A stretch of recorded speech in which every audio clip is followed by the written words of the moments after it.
Hello, I'm Jim Burnett of NASA's Lewis Research Center in Cleveland, Ohio. During this 8th program in the history of space travel, we'll see a film called Legacy of Gemini. It looks at a group of flights in which American astronauts orbited the Earth to learn to live and work in space. The flights were stepping stones in preparation for flights to the moon. Now, let's see the film, which was made in 1965.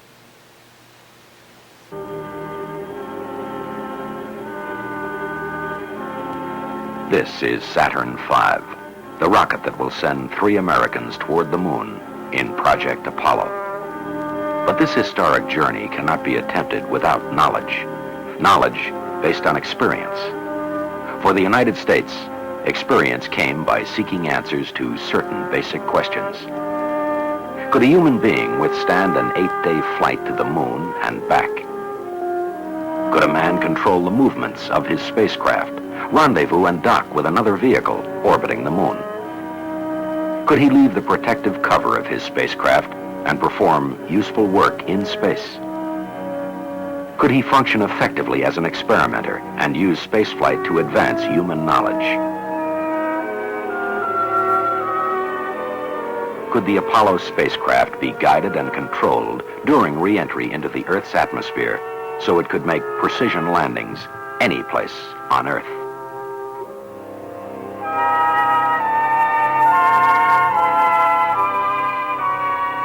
If the answer to any of these questions was no, it had to be known before 3 men travel 250,000 miles to the moon. And so in 1961, the Gemini program came into being as the necessary prelude to Apollo. This is the story of Gemini and its legacy to spaceflight.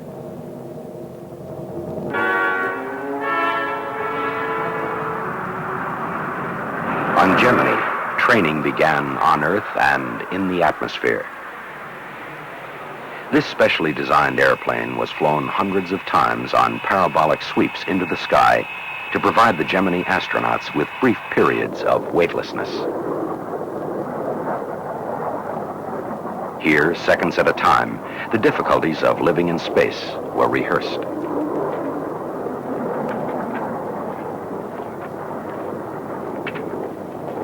Working under zero gravity, the Gemini astronauts gained experience with the equipment and techniques they would soon take into space. It took hours of training under these rigorous conditions to develop the confidence needed for operating in the space environment.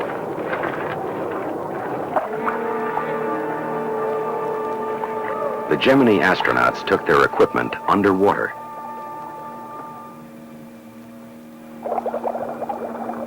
Balanced between sinking and rising, they learned to pace themselves as they performed tasks in a condition that simulated longer periods of weightlessness.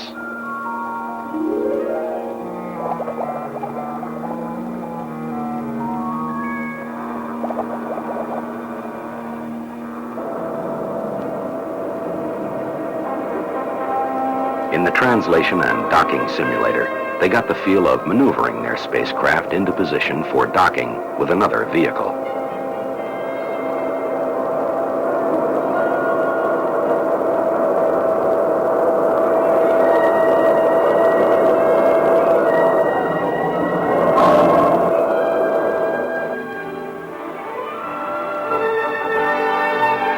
In the Gemini mission simulator, they flew entire missions without leaving the ground. Here, they learned to react quickly and correctly to problems fed to them through computers.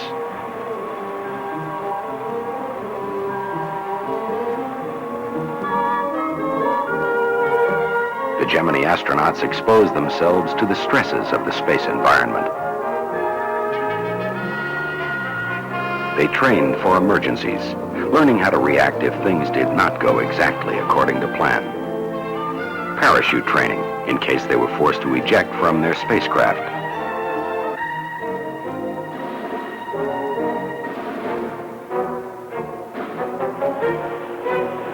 Water survival for landings in the ocean.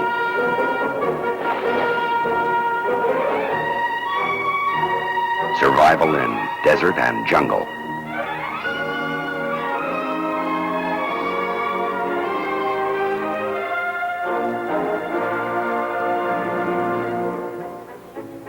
ultimately, there was no substitute for being there.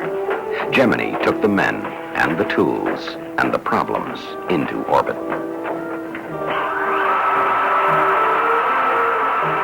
In the 18 months between March 1965 and November 1966, 10 manned missions were launched from Cape Kennedy. 16 astronauts journeyed to their spacecraft on Launch Pad 19.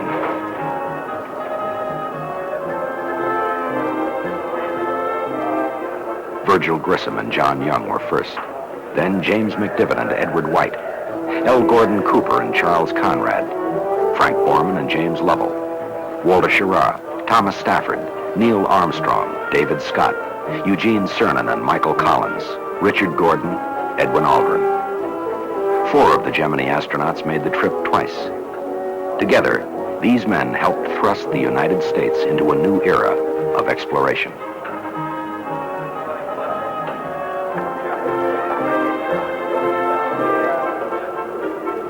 Gemini was a single concept with a number of assignments.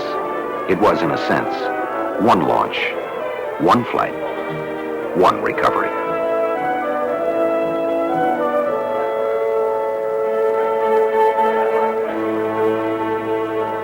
Stand by for 10-second countdown. 10, 9, 8, 7, 6, 5, 4, 3, 2, 1. Ignition.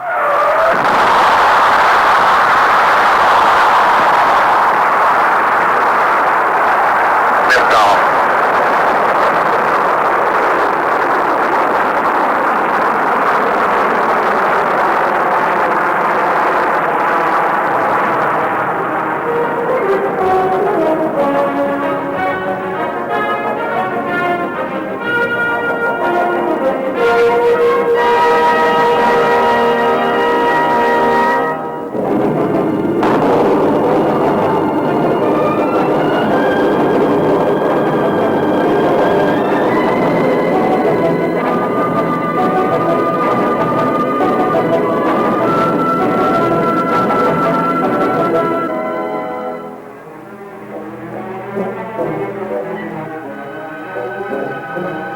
Space is infinite.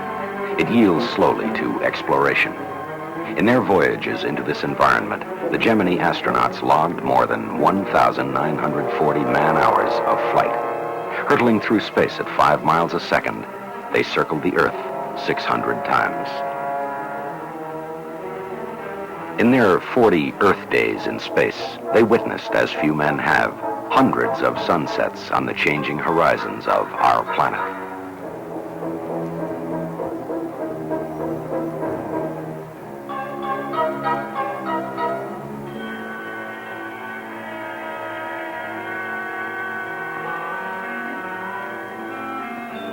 Sweeping over continents in a matter of minutes, they gained a new perspective of Earth.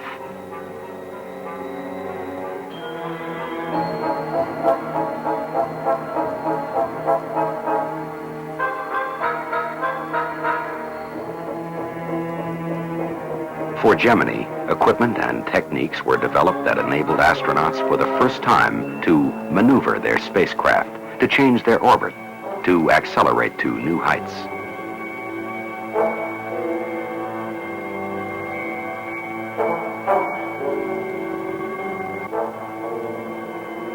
The first Gemini maneuvers were basic, flying formation with the spent second stage of the Titan II rocket.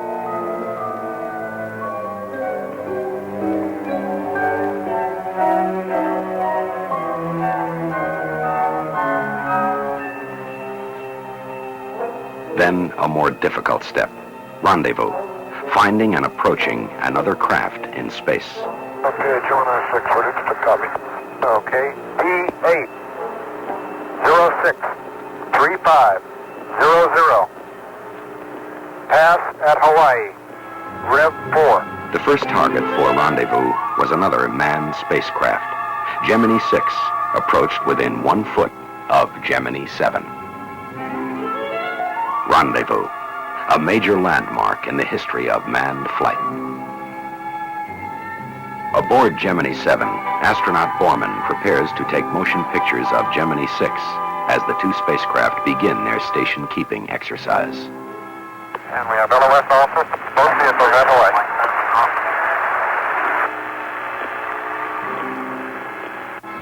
10 rendezvous were accomplished during the Gemini program. The techniques varied, for this maneuver is important to Project Apollo. The lunar module, on returning from the surface of the moon, must rendezvous and dock with the command and service module. In Gemini, conditions of lunar orbit were simulated in Earth orbit, and confidence for Apollo grew.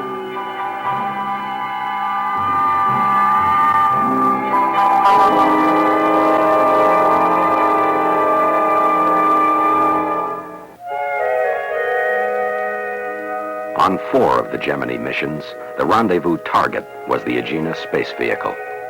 During the program, the Gemini astronauts located and docked with the Agenas 9 times, developing experience and confidence in this important maneuver. This experience is vital to the lunar mission, for the Apollo astronauts will dock twice on their journey from the Earth to the Moon and back.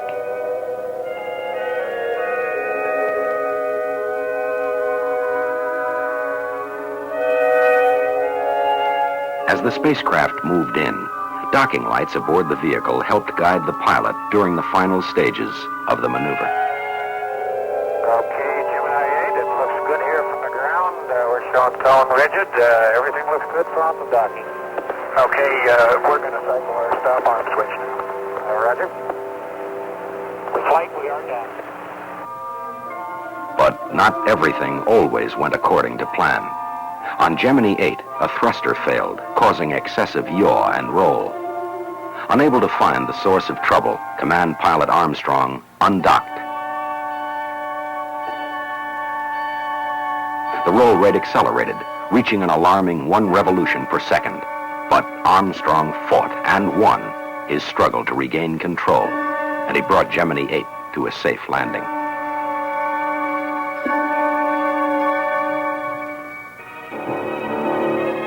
On Gemini 9, when an Atlas rocket failed to place the Agena into orbit, a substitute docking target was launched. Trouble developed on the new target when its shroud failed to separate, leaving what the astronauts quickly named the Angry Alligator. Gemini 9, Hawaii. How are you? I've got a weird-looking machine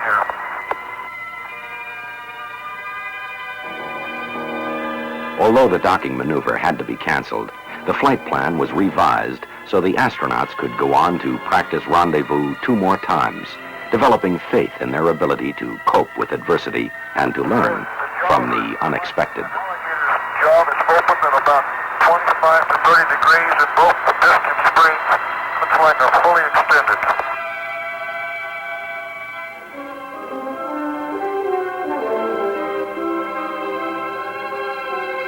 On 2 missions, the Gemini astronauts actually assembled a new spacecraft in orbit, the combined Agena and Gemini. After docking, they commanded the Agena to restart its own rocket engine.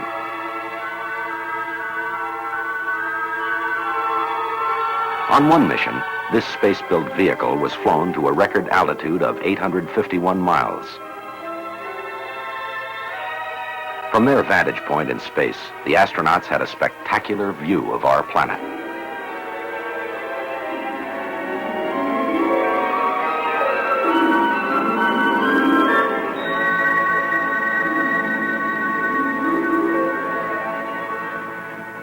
Although flight experience was the primary objective of Gemini, the program offered a unique space laboratory to science, medicine, and technology. More than 50 experiments were carried on the Gemini spacecraft. Many were repeated on several flights.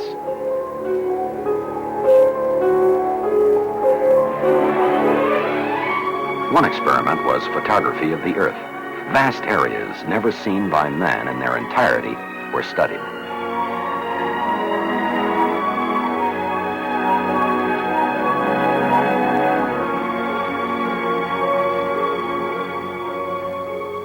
More than 2,000 photographs were taken from space during the Gemini program. These pictures are being used to correct maps and to provide oceanographers, geologists, and geographers with new information about the Earth.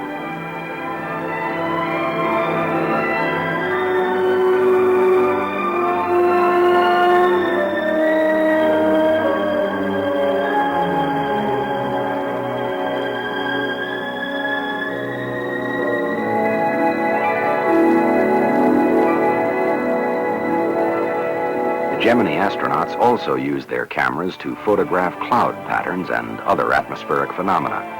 This work supplemented information obtained from unmanned weather satellites.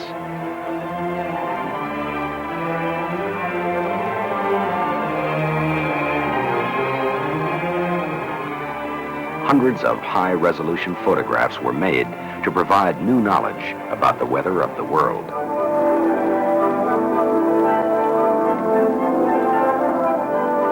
The astronomical sciences also benefited from Gemini, for the orbiting spacecraft enables scientists to send instruments far above the blanket of atmosphere, which filters and obscures a variety of phenomena.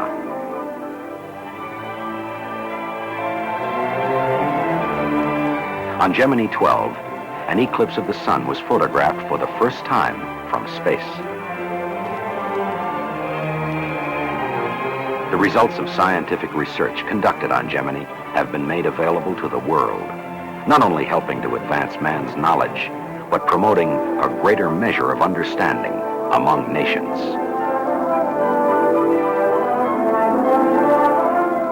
Three of the manned Gemini missions were flown to investigate the problems of long-duration spaceflight.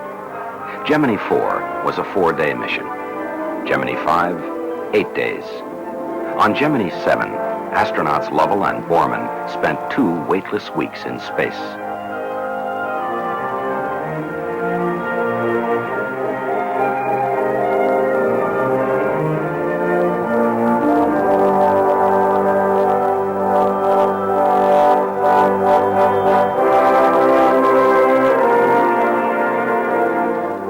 These flights confirmed the endurance of man and his new spacecraft systems. They showed that an astronaut can live in space longer than is required for a round trip to the moon, and thus paved the way for Project Apollo.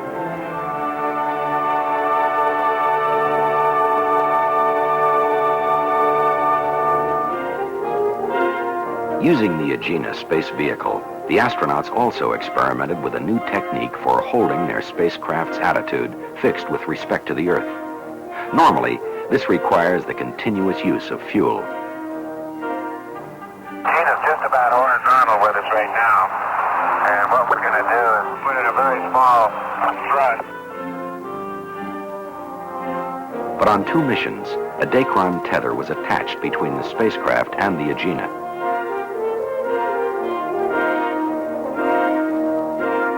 The tether is nicely taut now, and I think as long as we keep it taut, we might be able The Gemini, slightly nearer the Earth, was pulled more strongly by gravity than was the spacecraft. This small difference was enough to stabilize the vehicles so they could maintain their position without use of fuel. This technique has important implications for future space missions.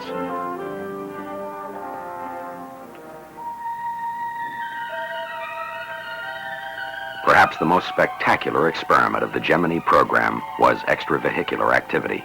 Astronaut Ed White made the first American walk in space. Spurts of gas from White's handheld maneuvering device thrust him in the desired direction. Are you ready for Capcom? That's right, Capcom. The floating object in the foreground is the astronaut's overglove, left behind in the spacecraft. I've exhausted the fuel now, but I was able to maneuver myself outside the spacecraft back. Maneuvered right up back on the back of the adapter. Took the back Jim, came back into his view. The only thing I wish is I had more. This is the greatest experience I've just remembered. In contrast to Ed White's successful 20-minute walk in space, the next 3 men to venture outside their spacecraft encountered unexpected difficulties. Although some useful work was accomplished, including on one mission, the historic retrieval of a scientific experiment left behind on an earlier flight, workloads were higher than anticipated. The astronauts had trouble stabilizing themselves outside the spacecraft. All 3 walks had to be terminated early. Yeah, let me hang on to you. I gotta rest here a minute, though. Okay. Yeah, I'm pooped. How much tether you got up? Oh, I'm hanging on to you right now. You want me to hang on The to you? difficulties encountered on these missions posed profound problems for future space exploration. I'm hanging on to you right now, tight. Don't have any out. Well, let's go get that tether. Let me have some tether out. Oh, okay. I'm ready to let you go.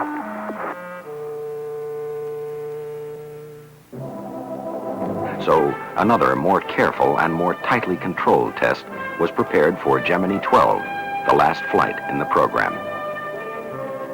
Prior to this flight, astronaut Aldrin trained intensively underwater, pacing himself for his work in space. Okay, good. All right, let me open it.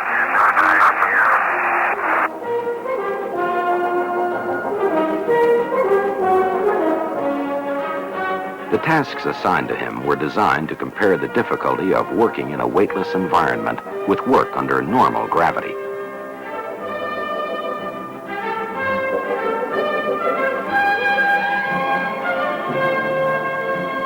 On Gemini 12, the problem of excess workload was overcome by frequent rest periods and the use of improved body positioning restraints, such as waist tethers, handholds, and foot restraints. Sounds good. I'm going to take the Velcro off. Extravehicular activity has important applications to the lunar mission. Apollo astronauts will leave their vehicle and install scientific equipment and collect samples on the surface of the moon. This requires experience working in pressure suits and performing tasks in the near vacuum of space.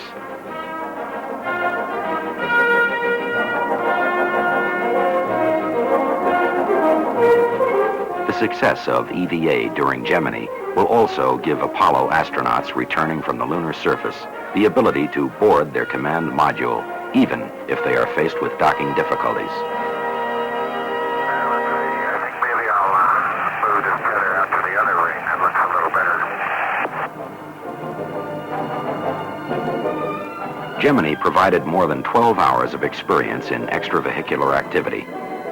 The training, the caution, the slow accumulation of facts paid off. Man can work in space.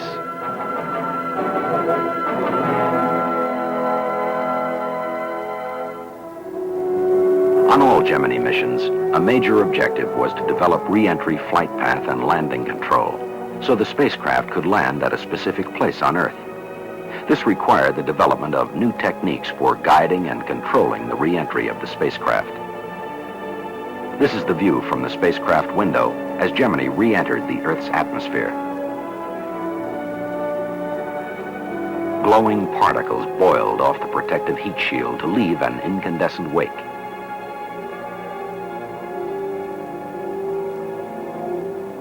During Gemini, 10 manned spacecraft made this fiery re-entry into the Earth's atmosphere. Gemini 12 was the last.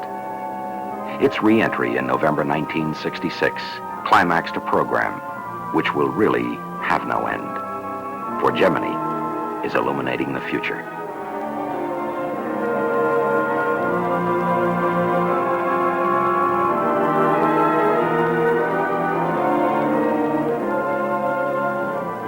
Of first importance is the fact that Gemini sent more men into space and kept them there longer. Gemini multiplied American manned spaceflight experience 37 times. There it is. Hey. I see it. 12, Houston, we've got you on the boob tube. You look good.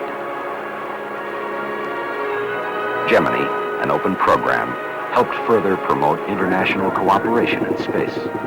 People in other nations not only witnessed Gemini as it happened, but also helped accomplish the program's objectives, showing again the necessity for international cooperation in the peaceful exploration of space.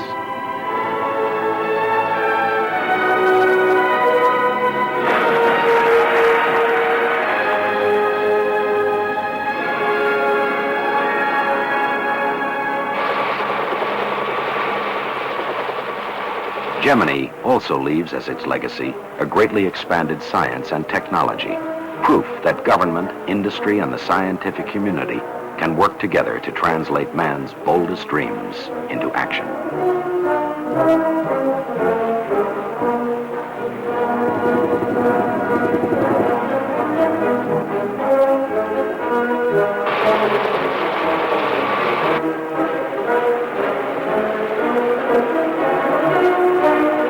In the front ranks of the bearers of Gemini's legacy are the astronauts themselves.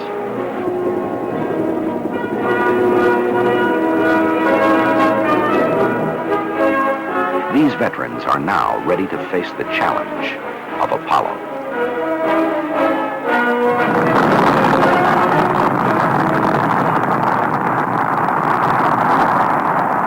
Apollo, with its new questions, new problems, and longer, more difficult voyages.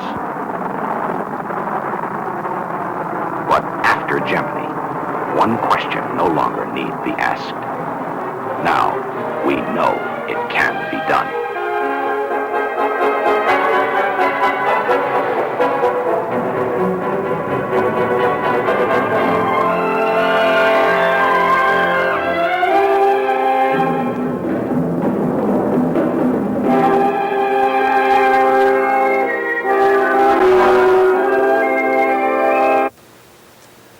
Interesting story. Thousands of Americans helped make the Gemini program a success. An example of one of the spacecraft systems is the fuel cell. It was used to generate electricity for use on the ship. Fuel cells use a fuel and an oxidizer to generate electricity. They do it quietly, efficiently, without rotating machinery or pollution. The cells on Gemini used hydrogen and oxygen. Fuel cells are now being developed and evaluated for possible use in ground-based electric power generating systems. During the next program in our series, we'll see men orbit the moon for the first time. Until then, this is Jim Burnett saying goodbye from NASA's Lewis Research Center in Cleveland, Ohio.